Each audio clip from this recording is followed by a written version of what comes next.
Hi guys, my name is Nonima Tigela. Welcome to my YouTube channel. So guys, you would remember that sometime, was it last week? Yes.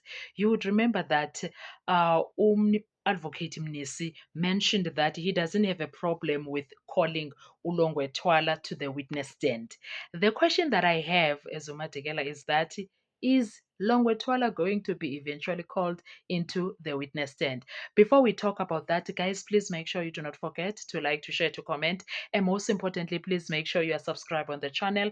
Please make sure you are watching the videos up until the end and you are watching the ads that are coming through. When you are doing that, you'll be supporting my channel financially and in numbers. Thank you so much. I appreciate you. Now, let's get into this deep because Sana, what do you mean that chances are we might see Longwetwala that we've been asking? Why is he not one of the people that come to give his account of what happened inside that house at the Kumalozi back in 2014, October 26 October 2014, when Senzo Miyiwa was shot and killed? Now, one thing that became very interesting, I don't think that Usibanda was really meaning call Longwe. That's just me. I really thought that Usibanda was like, if I can use this one loophole, I'm sure Mnisi would back off because Mnisi at the time was busy with the identification parade.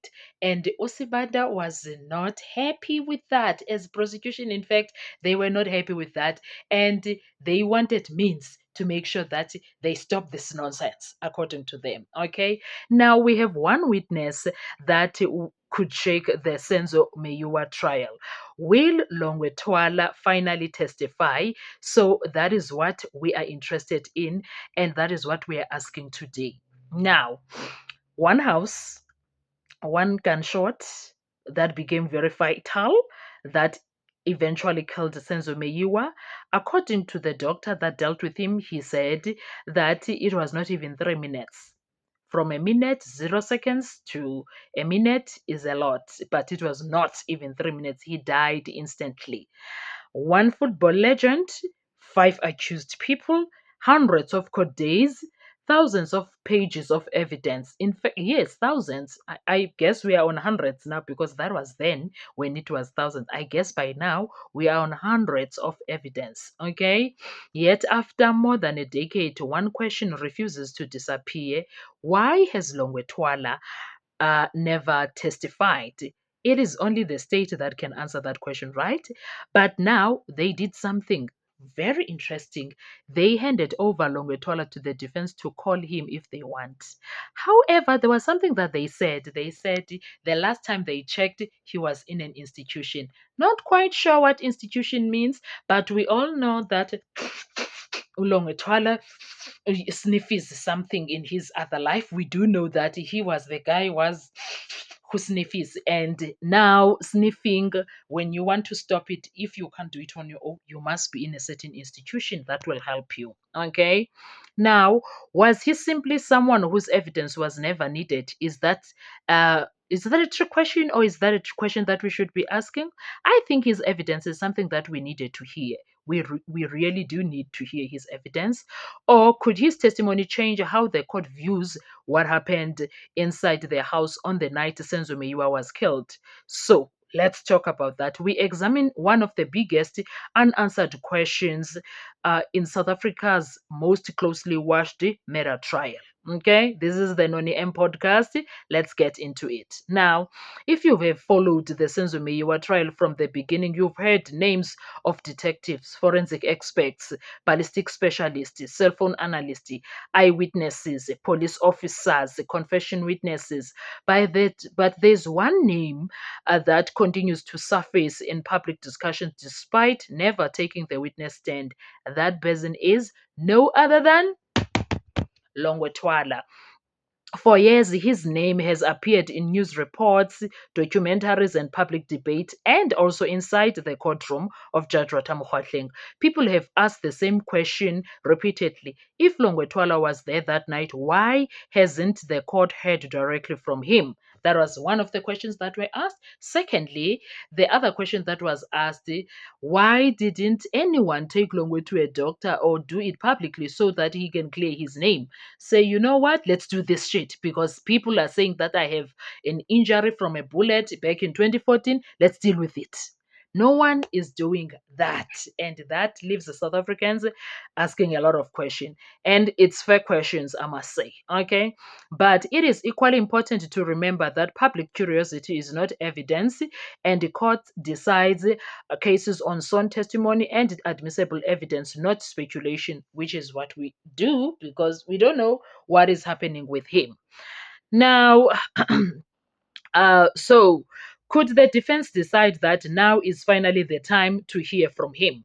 Or is there a strategic reason to leave him out altogether? Let's find out. How did we end up talking about Longwe altogether again? Why is he part of the discussions again? Why?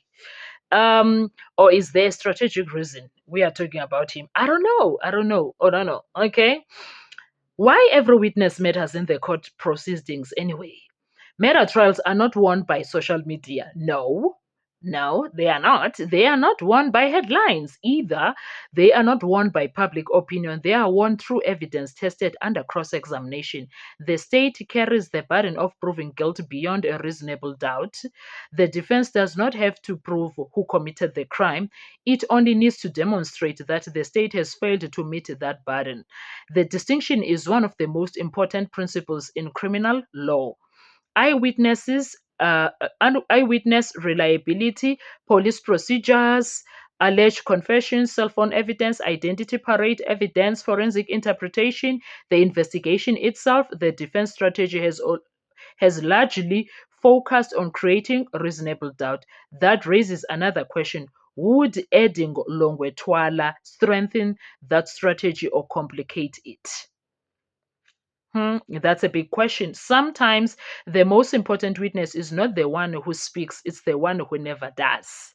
So, what does it mean in Dabagalongwe? Okay. Let's imagine purely as a legal analysis that Longwetwala is called to testify, right? What could the court ask him? His movements that day, who was inside the house? Who was inside the house. Akiri naye, he was inside the house Longotwala. So he needs to repeat all of that situation and tell us who was inside the house because we really need to understand why um what happened, what he remembers. We want to hear the story from him. Not that we don't know the story, we want to hear it from him. And we want to know who was inside the house, what he personally observed, what happened immediately after the shooting, whether his recollection is consistent with the other evidence already before court. Notice something very important. Ne? Those questions are not about confirming rumors, they are about testing evidence. If his testimony aligned with existing evidence, it might reinforce parts of the record. If it differed from the other witnesses' accounts, the court would carefully assess why. Neither outcome automatically determines the verdict. Judges evaluate credibility by comparing testimony with all the other admissible evidence. One witness alone rarely decides a complex murder trial. There's one thing that is of importance when it comes to Longwetwala. He has statements, and whatever he may come and say in that courtroom, it needs to align with his sworn statements. They were made under oath. Okay? He needs to move in that direction. Yes. Now, but here is where things become truly fascinating. Calling a witness can sometimes do more harm than good. Will calling longer help the defense or not is the big question. It is a big risk also. Imagine Advocate Mnisi calls Longwe, the courtroom goes silent, the public waits, the questions begin. Then comes cross examination. Every statement is tested, every inconsistency is explored, every memory is challenged, every timeline is examined, every experienced advocate know how that once a witness enters the witness box, they no longer control what happens. If a witness performs well, they may strengthen your case. If they perform poorly, they may weaken it. That is why defense teams carefully weigh every witness they call. The decision is strategic, not emotional. Sometimes the best legal move is not to call another witness at all. Instead, counsel may argue that the prosecution has already failed to prove its case. That is a perfect, legitimate defense strategy. So, if Mnisi chooses not to call Longwe, does that mean Longwe's evidence is unimportant? Not necessarily. Not necessarily. Could the judge step in this situation? If you remember, there was a time Mnisi challenged the judge to be the one that calls Longwe Twala. Many viewers also don't realize that South African courts have powers to summon witnesses in appropriate circumstances if their evidence is considered necessary for a just decision. That power exists to help the court reach the truth. However, this is Judge Rata Mokgwatleng. This is Judge Rata Mokgwatleng. Okay? This is Judge Rata Mokgwatleng. So the power existed to help him reach the court. Whether it steps in appropriate depends on circumstances before him. Okay? But the possibility explains why some observers continue discussing his role, which is Ulongwe Twala. There's a lot of things that are happening there behind the scenes that we don't know.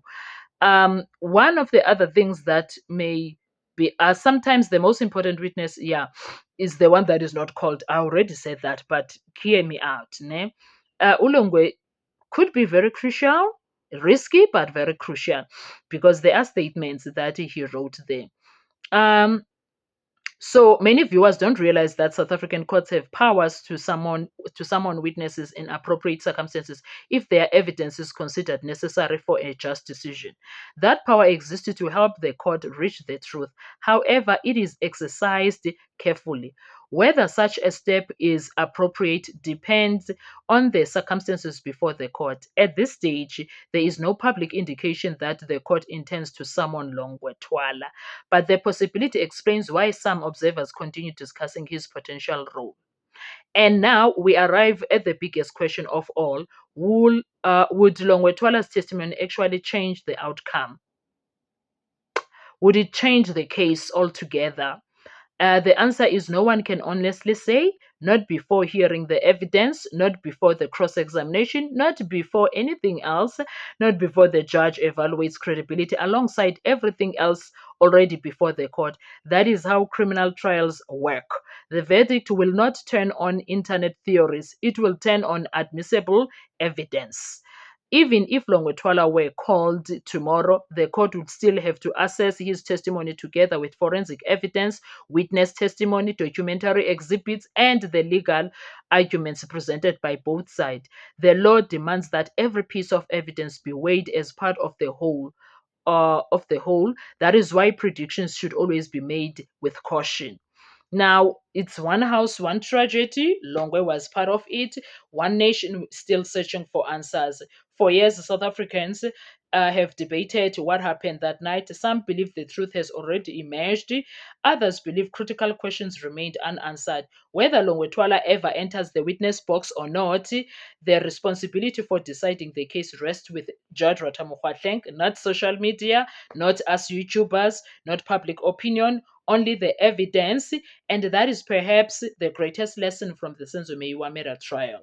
Justice is not determined by the loud voice, it is determined by the evidence that survives scrutiny in a court of law. So, will Advocate Charles Mnisi call Longwetwala? As of today, there's no.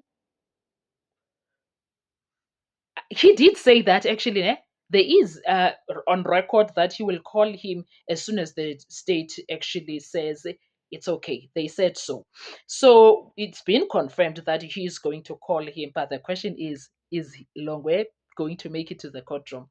So if anything goes by, it could become one of the mostly closely watched moments of this trial. Until then, every claim should be treated with caution and every development should be measured against evidence, not speculation. If you've made it this far, that means you love this content. So kindly please make sure you share your thoughts respectfully in the comment section.